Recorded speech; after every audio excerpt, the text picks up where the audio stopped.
Dans l'assemblée des saints, assoiffé je me tiens, que ton onction descende sur moi. Conscient que mon destin est dans le creux de ta main, que ton onction descende sur moi. Je suis disposé, assoiffé, que ton onction descende sur moi. Je suis disposé, assoiffé, que ton onction descende sur moi.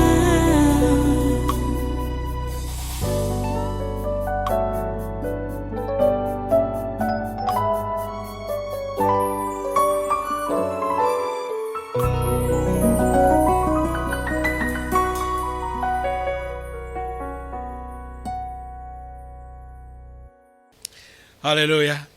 Voilà, tu restes debout et tu prends ta Bible.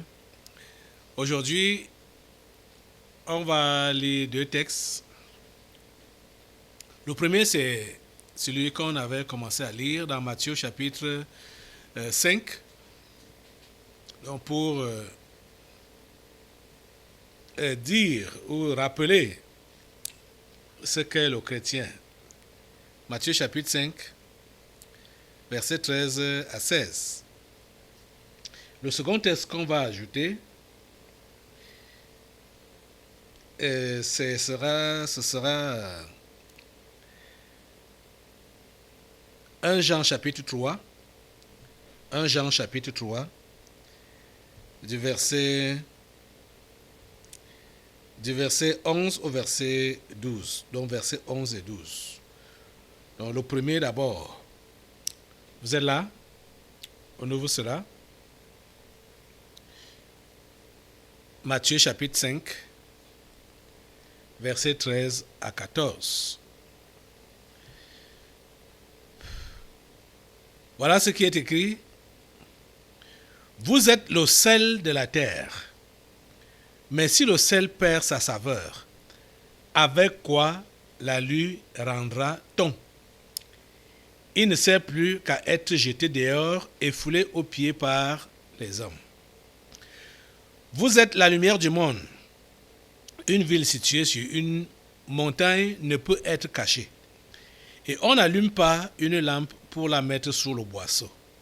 Mais on la met sur le chandelier et elle éclaire tous ceux qui sont dans la maison. Que votre lumière luise ainsi devant les hommes, afin qu'ils voient vos bonnes œuvres et qu'ils glorifient votre Père qui est dans les cieux. Le second texte maintenant.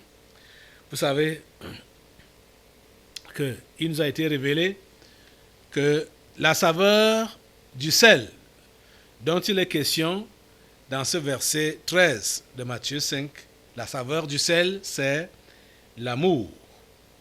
C'est l'amour. Donc, quand il n'y a plus d'amour dans la chrétienté, chez le chrétien, il a perdu sa saveur. Il a perdu la saveur. Il était le sel, il est maintenant un sel qui n'a pas de saveur. Quand il n'a pas d'amour, le chrétien. 1 Jean chapitre 3, versets 11 et 12. Nous lisons ceci. Car ce qui vous a été annoncé et que vous avez entendu dès le commencement, c'est que nous devons nous aimer les uns les autres. Quand il dit dès le commencement, il parle des enseignements de Jésus, comme ce qu'on a lu là dans Matthieu 5. C'est que nous devons nous aimer les uns les autres. Verset 12 de 1 Jean 3. Et ne pas ressembler à Caïn qui était du malin et qui tua son frère. Et pourquoi le tua-t-il? Parce que ses œuvres étaient mauvaises et que celles de son frère étaient justes. Prions le Seigneur. Père Trois-Fois Saint, nous te remercions pour ta parole, une fois de plus, de ce matin et de ce temps. Nous te remercions pour tes interpellations. Nous te remercions pour le travail que tu abats dans nos vies, pour que nous puissions te ressembler en tant que tes enfants. Seigneur, s'il te plaît, continue dans ce sens-là et permets que nous puissions réellement te représenter sur cette terre, que nous soyons représentatifs pour toi sur cette terre. Ô Dieu, s'il te plaît, ceux-là de tes enfants qui ont déjà été aveuglés par la religion et qui continuent dans la religion, pensant qu'ils sont avec toi, qu'ils sont tes enfants, alors qu'ils sont du malin, parce que c'est la haine qui est installée dans leur cœur, c'est la rancune qui est installée dans leur cœur au lieu de l'amour. Je prie que tu leur ouvres les yeux ce matin. Ouvre-leur les yeux ce matin, s'il te plaît, Seigneur, et permets qu'ils puissent voir leur erreur, qu'ils puissent se corriger et qu'ils puissent se conformer à tes conseils. Ma prière t'est adressée au nom de Jésus-Christ de Nazareth. Merci de m'écouter et de m'exaucer. Au nom de Jésus, j'ai prié. Amen. Amen. Prenez place dans sa sainte présence. Et une fois de plus, soyez les bienvenus à ce congrès du surnaturel de ce dimanche, 28 mai 2023. Le chrétien est le sel de la terre. Le chrétien est la lumière du monde. Le chrétien a été sauvé donc pour assaisonner son milieu. Il a été sauvé par Jésus pour éclairer son milieu. Et l'éclairage se fait, ou l'assaisonnement se fait, par l'amour que le chrétien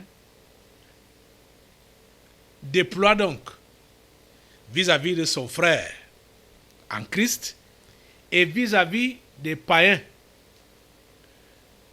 vis-à-vis des non-croyants, parce que Dieu lui a donné une mission.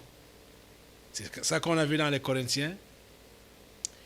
Il a reçu la mission de réconciliateur. Il est ambassadeur. Il travaille donc pour réconcilier les hommes avec Dieu, réconcilier les pécheurs avec Dieu. Tout cela doit se faire dans un esprit d'amour véritable, le genre d'amour qui vient de Dieu. Les amis, il faut que nous puissions le comprendre, que l'amour dont il est question ici, ce n'est pas les mots. Ce n'est pas les mots. Et ce n'est pas des gestes, des simples gestes. Ce n'est pas le sacrifice pour sacrifice. Mais si c'est des mots ou des sacrifices, ça doit sortir du cœur. Ça doit être pour de vrai et non en apparence. Les amis, si vous êtes chrétien, comprenez que vous êtes appelés à être altruiste. Vous devez servir la cause des autres et non votre propre cause. On a compris, depuis qu'on est en train de tourner autour de ces versets, que l'amour que le chrétien doit avoir vis-à-vis de son frère ou vis-à-vis des païens, ça passe par l'intercession pour ces derniers. Donc pour les objets de son amour, il doit prier pour eux. Et ce n'est pas juste du verbiage. Ce n'est pas du verbiage, mais l'intercesseur, comme on a vu avec Moïse, l'intercesseur est prêt. Quand Dieu même est prêt, oui, il se donne pour la personne qui fait l'objet de ses intercessions. Moïse a dit à Dieu, si tu ne pardonnes pas à ce peuple, ton peuple, qui sont mes frères, si tu ne pardonnes pas, efface mon nom du livre. Efface mon nom. Donc ce n'est pas juste des paroles en l'air, ce n'est pas juste du verbiage, du verbiage, non. L'intercesseur, et on comprend donc que c'est là réellement le vrai amour. Prêt à se donner, prêt à se sacrifier. L'autre jour, je vous contais juste l'histoire d'Aaron, dans le même sens, comme pour Moïse. Et ça, c'est Moïse toujours qui l'a envoyé. Moïse l'a envoyé au front. Hein? Oh mon Dieu. L'histoire se passe dans Nombre au chapitre 16. Nombre chapitre 16. Je vais d'abord vous raconter la scène. Il y a eu une révolte provoquée par certains individus qui murmuraient, qui se plaignaient de Moïse, qui disaient que Moïse s'est accaparé de tout, Moïse s'est élevé au-dessus de tout le monde, et donc, alors que il n'est pas le seul, Dieu est le Dieu de tous, mais Moïse a pris la chose comme si c'était Moïse et Aaron, et surtout Aaron, ils se sont accaparés, ils ont commencé à murmurer. C'était qui là? L'histoire est dans Nombre chapitre 16. C'était Coré, Dathan et Abiram. C'était ces trois-là. Bon. Comme ils murmuraient et ils se réclamaient donc aussi être des serviteurs de Dieu, Moïse était dépassé. Moïse était dépassé. Moïse les a même interpellés pour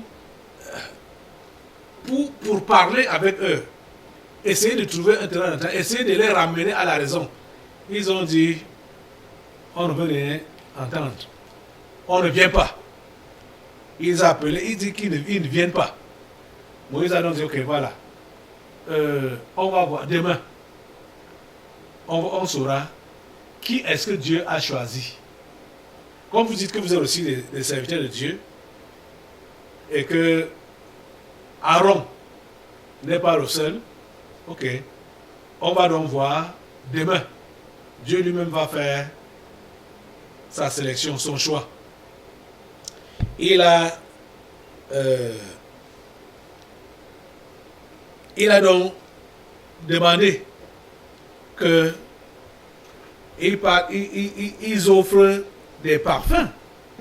On va donc voir le parfum que Dieu va apprécier.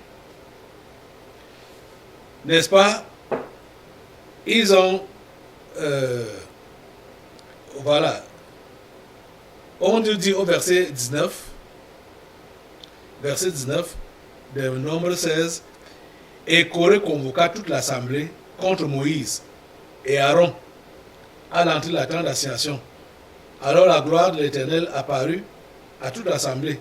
Et l'Éternel parla à Moïse et à Aaron et dit, séparez-vous du milieu de cette assemblée, et je les consumerai en un instant, en un seul instant. Vous comprenez? Dieu était décidé. Écoutez, verset 22. Ils tombèrent, ça dit Moïse et Aaron, ils tombèrent sur leur visage et dirent, ô Dieu, Dieu des esprits de toute chair, un seul homme a péché, et tu t'irriterais contre toute l'assemblée. L'Éternel parla à Moïse et dit, parle à l'assemblée et dit, retirez-vous de toutes parts, loin de la demeure de Coré, de Dathan et d'Abiram. Vous voyez donc qu'à cause du péché de Coré, Dathan et Abiram, comme ils ont soulevé l'assemblée et l'assemblée les a suivis bêtement. Dieu voulait maintenant détruire toute l'assemblée. Dieu voulait déjà les détruire. C'est Moïse et Aaron qui tombent à genoux encore devant Dieu pour dire: Dieu, pardon, ne les tue pas. Pardon, épargne-les. C'est une personne qui est à l'origine de cette révolte, de ces murmures. C'est Corée. Comment est-ce que tu vas détruire toute l'assemblée? Pourtant, l'assemblée était déjà empoisonnée. Et elle était déjà partante à se révolter. Du moins, elle était déjà rebelle. Mais Moïse et Aaron ont prié, intercédé pour cette assemblée. Et ce n'est pas tout. Les gens qui ont donc péché, Dieu a décidé d'en finir avec eux. Les premiers, les dirigeants, eux-mêmes, d'abord, c'est-à-dire Corée, Dathan, Abiram, voici ce qui leur est arrivé. Verset 28. Je coupe juste court. Vous allez lire tout le chapitre 16 là après pour bien comprendre l'histoire. Moïse dit: à ceci vous connaîtrez que l'Éternel m'a envoyé pour faire toutes ces choses et que je n'agis pas de moi-même. Si ces gens meurent comme tous les hommes meurent, s'ils subissent le sort commun à tous les hommes, ce n'est pas l'Éternel qui m'a envoyé. Mais si l'Éternel fait une chose inouïe, si la terre ouvre sa bouche pour les engloutir avec tout ce qui leur appartient et qu'ils descendent vivants dans le séjour des morts, vous saurez alors que ces gens ont méprisé l'Éternel. Comme ils achevaient de prononcer toutes ces paroles, la terre qui était sous eux se fendit. La terre ouvrit sa bouche et les engloutit, eux et leurs maisons, avec tous les gens de Corée et tous leurs biens. Ils descendirent vivants dans le séjour des morts, eux et tout ce qui leur appartenait. La terre les recouvrit et ils disparurent au milieu de l'assemblée. Vous voyez? Voilà ce qui leur est arrivé aux dirigeants. Continuons la lecture. Et aux dirigeants et à leur famille. Verset 34. Tout Israël qui était autour d'eux s'enfuit à leur cri, car ils disaient: fuyons, de peur que la terre nous engloutisse. Verset 35. Un feu sortit d'auprès de l'Éternel et consuma les 250 hommes qui offraient le parfum. Vous voyez? Les 250 hommes qui avaient été appelés par Corée, Dathan, Abiram pour offrir les parfums. Donc ceux-là qui voulaient défier Aaron, ils disaient que nous aussi on est serviteurs de Dieu. Le feu de Dieu est descendu du ciel physiquement et les a consumés. Je vous dis que l'assemblée a vu ça. Et vous voyez, vous allez comprendre pour quelle raison Dieu voulait détruire toute cette assemblée. Dieu savait qu'il n'y avait personne qui avait un cœur droit dans l'assemblée là. Mais Moïse a prié pour eux, pour dire pardonne. C'est Corée, Dathan et Abiram qui ont péché. C'est Corée qui a initié cette rébellion. Pardonne. Or, toute l'assemblée entière était déjà contaminée. Mais Moïse a prié. Et Dieu l'a exaucé. Vous allez comprendre pourquoi Dieu voulait les détruire. Il savait que c'était une assemblée pourrie. Alors, avec la lecture, ok. Verset 41. Dès le lendemain, toute l'assemblée des enfants d'Israël murmura contre Moïse et Aaron en disant: vous avez fait mourir le peuple de l'Éternel. Vous êtes en train de comprendre ça. Vous voyez donc pourquoi est-ce que Dieu avait décidé de les tuer tous. Ils étaient déjà contaminés. C'était tous des rebelles. Vous voyez? Dieu répond aux rebelles. Il fait enterrer vivant le chef, les chefs de la rébellion. Il fait consumer ceux qui voulaient se mesurer à Aaron. Il les fait consumer par le feu. J'ai dit le lendemain, c'est toute l'assemblée qui dit que vous avez tué les enfants de Dieu. Hein? Comment vous êtes des méchants. Moïse et Aaron, là, vous êtes des méchants. Vous avez osé tuer les enfants de Dieu. Ah! Ça dit, ces histoires. Quand on lit ces histoires, on ne peut pas comprendre. Certains peuvent dire, ah, mais comment ils sont allés sur ce niveau-là? Sans savoir que toi-même qui es assis là, tu es le genre là. Rebelle jusqu'à. Même si tu vois n'importe quoi que Dieu fait, tu lui résistes en face. L'esprit qu'on a appelé l'oubli a souvent interpellé plusieurs personnes ici. Ceux qui oublient, voilà l'esprit qui les anime, l'esprit des rebelles. C'est-à-dire, en voyant, dès le lendemain, ils oublient ce qu'ils ont vu. Ils oublient ce que Dieu a fait pour eux. Ils oublient. Ils se lancent encore dans la rébellion. Ils oublient. Dès le lendemain, toute l'assemblée des enfants d'Israël murmura contre Moïse et Aaron en disant, vous avez fait mourir le peuple de l'Éternel. Et écoutez donc, verset 42, comme l'assemblée se formait contre Moïse et Aaron, et comme ils tournaient les regards vers la tente d'assignation, voici, la nuée la couvrit, et la gloire de l'Éternel apparut. Moïse et Aaron arrivèrent devant la tente d'assignation, et l'Éternel parla à Moïse et dit, retirez-vous du milieu de cette assemblée, et je les consumerai en un instant. Ils tombèrent sur leur visage. Encore, ils tombèrent sur leur visage pour implorer la grâce de Dieu, les intercesseurs. Vous voyez, ceux parmi vous qui êtes prêts à maudire, vous devez comprendre que vous n'avez pas l'amour de Dieu dans votre cœur. Je vous dis la pure vérité, que dans ce ministère que je fais, j'ai connu des choses, je peux dire des choses similaires à ce que Moïse et Aaron ont connu là. Je remercie Dieu pour le cœur qu'il m'a donné de ne pas vouloir du mal des gens. Même ceux qui m'ont fait trop mal, trop de tort, je continue à prier. Et je continue à prier pour eux. Je vous dis la pure vérité. Mais je vous ai souvent dit que malgré le fait que je ne veuille pas du mal à ceux-là qui m'en veulent, il arrive qu'eux-mêmes payent les frais. Regardez ici. À deux, voilà, dans ce passage, ce chapitre 16 seul. 2 fois déjà, Dieu réclame la mort de tous ces gens. Moïse et Aaron tombent, se prosternent pour dire à Dieu, Dieu, s'il te plaît, pardonne, épargne. Vous allez voir qu'à plusieurs reprises, ils ont même voulu lapider Moïse. Ils ont voulu le lapider, le tuer à coups de pierre. Mais Moïse prie Dieu pour leur pardon. Dieu pardonne. As-tu un cœur d'amour? Es-tu un intercesseur? Si tu dis que tu es un intercesseur, ou tu veux l'être, comprends que tu dois avoir un cœur d'amour. Un cœur de pardon. Un cœur d'amour. Donc un cœur qui supporte.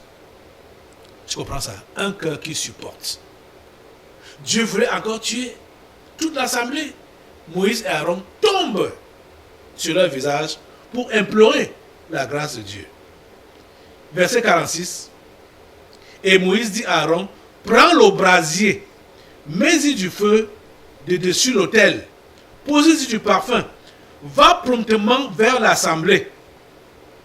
Va promptement vers l'assemblée et fais pour eux l'expiation, car la colère de l'Éternel a éclaté, la plaie a commencé.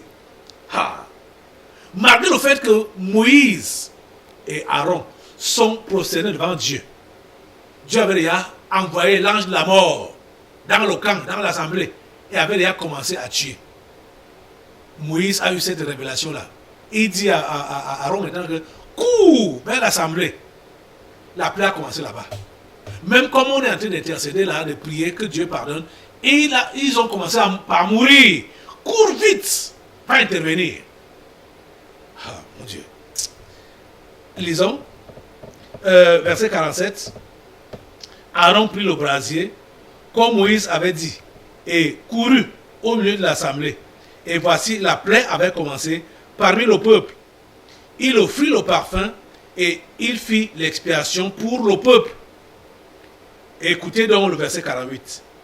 Il se plaça entre les morts et les vivants, et la plaie fut arrêtée. Il se plaça entre la mort et les vivants, et la plaie fut arrêtée. Vous voyez le geste que Aaron a fait. L'ange de la mort avait l'épée en main et coupait les têtes à tous les rebelles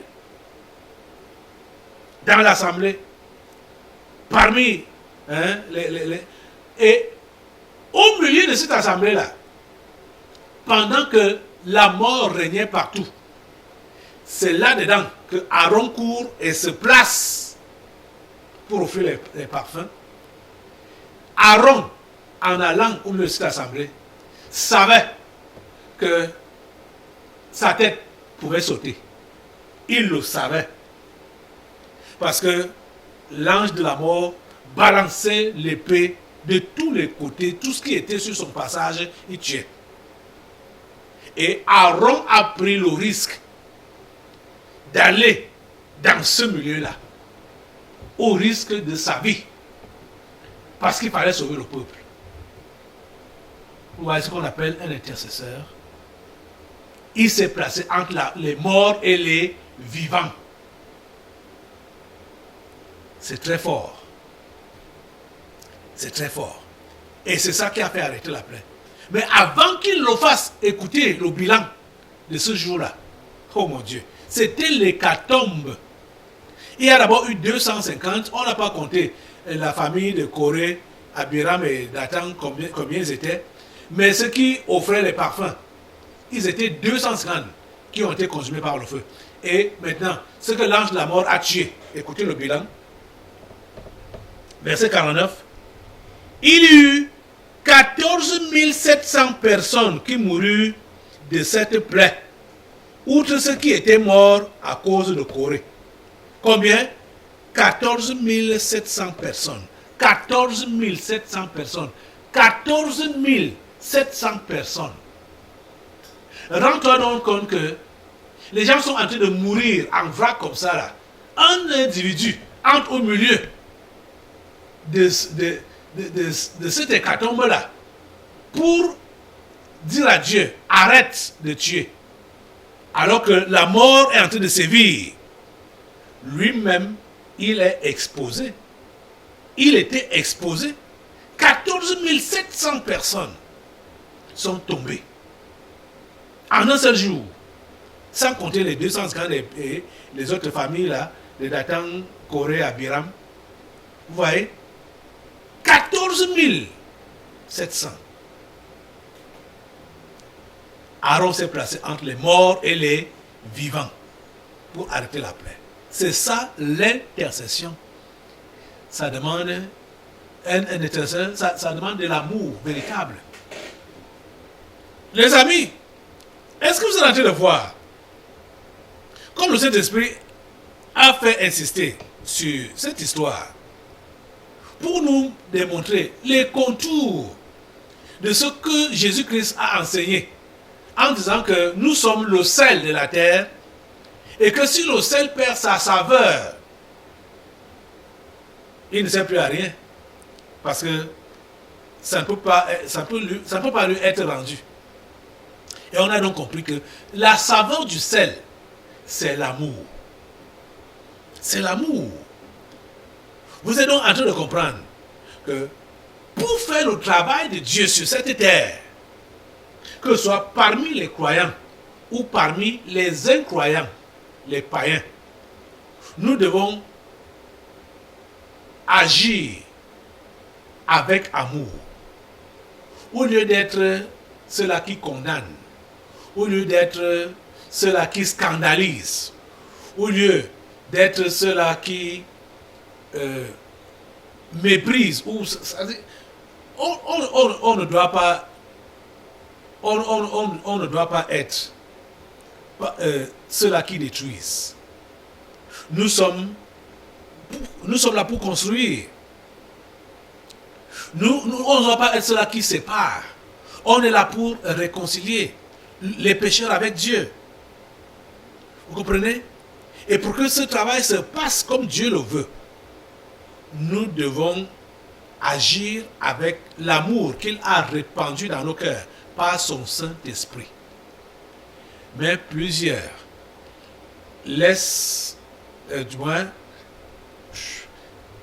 plusieurs se laissent entraîner par leur passion malsaine, la haine, la rivalité, la concurrence. Plusieurs se laissent entraîner par ces mauvaises qualités-là. Parce que ils ne privilégient que leur intérêt personnel. Ce n'est que ça, leur intérêt personnel. Donc quand ils voient que leur intérêt personnel est menacé, ils sont prêts à faire du n'importe quoi, à s'aimer du scandale pour faire sortir des voies de Dieu ceux qui l'ont déjà emprunté, ou pour empêcher ceux qui veulent entrer dans la maison de Dieu, dans les voies de Dieu, de le faire. Mes amis, ne soyez pas de ceux-là. S'il vous plaît. Ne soyez pas comme Caïn. S'il vous plaît. C'est pourquoi l'apôtre Jean interpelle encore, comme on a vu aujourd'hui, notre deuxième lecture, il dit donc que, car ce qui vous a été annoncé, ce que vous avez entendu dès le commencement, c'est que nous devons nous aimer les uns les autres et ne pas ressembler à Caïn, qui était du malin et qui tua son frère. Pourquoi le tua-t-il? Parce que ses œuvres étaient mauvaises et que celles de son frère étaient justes. Vous comprenez ça? Les amis, nous devons tout faire pour éliminer ce mauvais démon du milieu de cette assemblée. Le démon qui s'est appelé le scandale.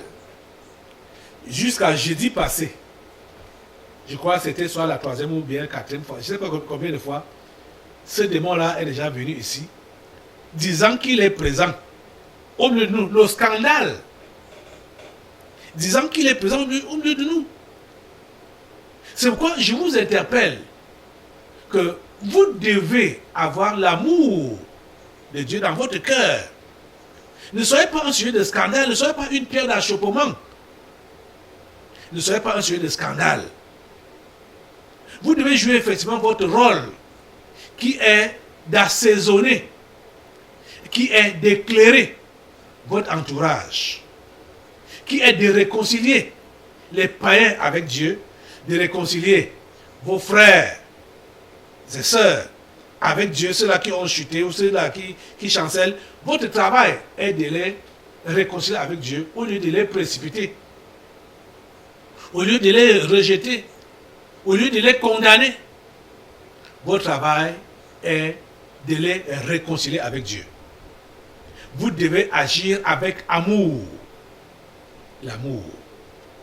Et l'amour véritable, comme on voit là depuis, ça commence dans la prière, dans l'intercession, à prier pour l'autre. À prier pour l'autre, de telle manière qu'on puisse dire à Dieu que s'il va même que je perde ma vie, pourvu que mon frère soit sauvé. Seigneur, s'il te plaît, sauve. Tu le dis, tu le fais avec sincérité dans ton cœur là.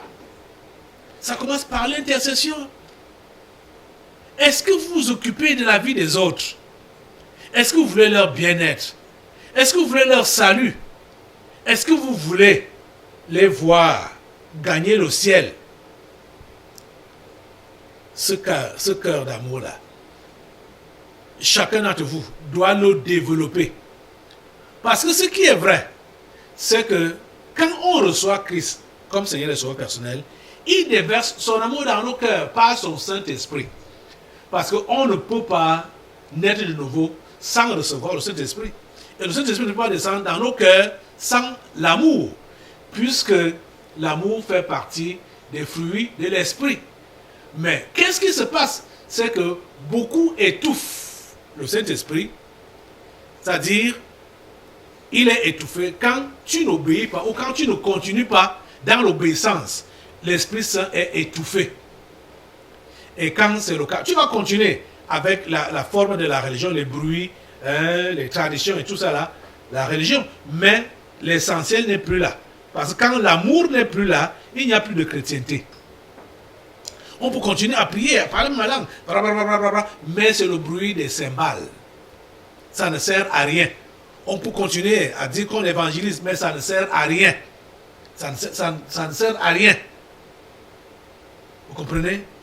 Les amis, on a besoin de nous réconcilier avec Dieu nous-mêmes d'abord. Parce que ces messages qui vous sont donnés tous ces derniers temps, c'est pour interpeller les uns et les autres à la réconciliation d'abord, d'eux-mêmes d'abord avec Dieu. En abandonnant le cœur de méchanceté, en abandonnant le cœur de haine, le cœur de rancune, en abandonnant le cœur d'égoïsme, le cœur égoïste, pour avoir donc, pour manifester donc l'amour vis-à-vis du prochain, vis-à-vis de ton frère ou de ta sœur en Christ, et pour jouer pleinement le rôle qui est le tien, c'est-à-dire assaisonner ces gens-là et les éclairer et les amener dans la lumière. C'est à quoi le Seigneur nous interpelle. À la réconciliation avec lui. Abandonne le cœur de haine, le cœur de jalousie, le cœur de rancune, le cœur égoïste. Abandonne cela. Lève-toi sur tes deux pieds et demande à Dieu de te venir en aide. Beaucoup n'ont plus l'Esprit de Dieu parce qu'ils n'ont plus d'amour. Alors qu'il avait auparavant.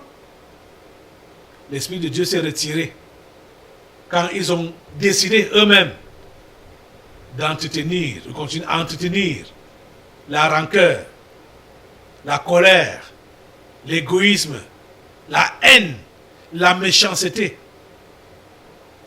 Quand ils se maintiennent à scandaliser et ils se justifient dans leurs actes, ils se justifient, ils ne veulent pas reconnaître qu'ils ont fait du mal, qu'ils ont tort.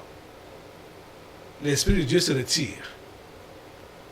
Et ils vont continuer à venir à l'église, à prier, à faire tout le cérémoniel, mais c'est dans l'eau, c'est en l'air.